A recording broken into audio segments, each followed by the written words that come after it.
Hey, what's up everybody? So today's my first service on a tank that's been a bit neglected.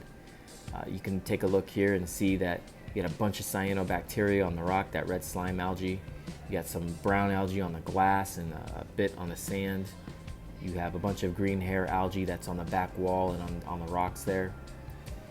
And if you look over here on the power head, you can get an idea of just how much algae is in this tank. There's bubble algae all on there. Power head definitely needs to be cleaned out really well. But not all is lost in this tank. If you look closely, you can see some coralline algae, and there's also a leather coral right there. So that tells me that the water chemistry must be good enough for that.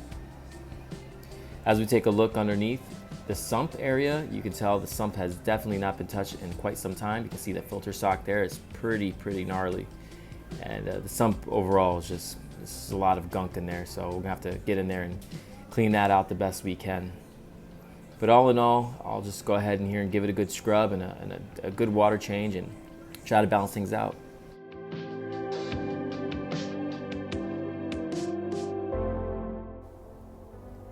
So I wanted to point out some of the algae that's on this power head right here. It's also all through the tank. But this red bubble algae, which I think is pretty cool. Now you normally don't see this in, a lot in tanks. Usually I see this in more mature tanks that are 5 years and 5 years plus. Definitely takes a lot of neglect to get an algae like this.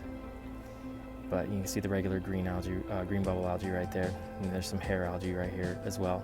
And then you have this red bubble algae. It's pretty cool. So I think we're gonna get some emerald crabs for this tank to help clear out some of this. But I'm gonna go ahead and scrub this power head right now and get this thing working good again. So I'm gonna go ahead and take out a decent amount of water here, do a good gravel vac in this tank, and I don't want to go too crazy with the water change because I don't want any crazy swings and end up taking too much out, which could cause another bloom in a different type of algae.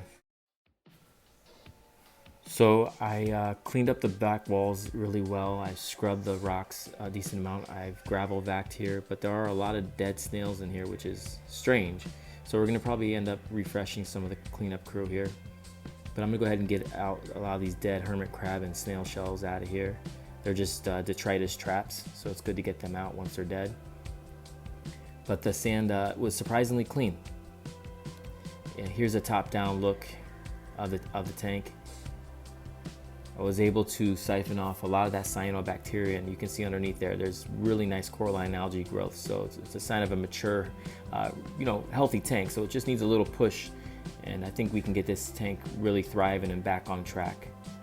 So I was really, that gave me a good hope. And now we're gonna go ahead and fill back up here. I think we did about a 75% water change, scrubbed everything really well. So you can see how nasty this filter sock is. This is filled with gunk, so I'm gonna go ahead and spray this out with the hose and get as much of this nastiness out as possible. So you can start to see here when I hit it with the hose, this is kind of the before, that's the after, so you can get them pretty clean. I got this one turned inside out, but you can get them pretty clean for the most part. So you don't have to throw them away, you can reuse them. I don't like putting them in the washing machine. A good spray from a powerful hose should get most of the gunk out. So we got it pretty clean. I'm gonna go ahead and put some filter floss in there to help it so it lasts a little bit longer. But yeah, it got pretty clean there. So this is the end result. We got most of the cyanobacteria off. We got as much algae, hair algae out as possible. I do want to soak that power head in some vinegar overnight. We did a decent gravel vac. The sand was surprisingly clean. We took out as many snail shells as possible, but this is only our first service. I didn't want to go too crazy. But I definitely think the tank, given the coralline algae and after testing the water, I definitely think this tank is ready to add some more soft corals, so we'll start there.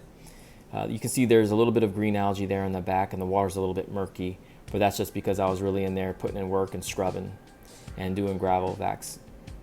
So I think a good idea is to put some cleanup crew. So I got some Sarah snails, some stocky Sarah snails. I put about 30 of those in here, and I think I put some hermit crabs in here as well, but they'll help, be the janitors of the tank and keep that algae in check, and just the movement alone will be good for the tank. But all in all, for a first service, this is what it is, so I think we did a decent job. I'm really excited to see what the future has for this tank, and I'm excited to put some corals in here. And you know, it's a tank that's about 6 years old, and the owner's really, you know, trying to reignite his passion for it. So I'm all about that.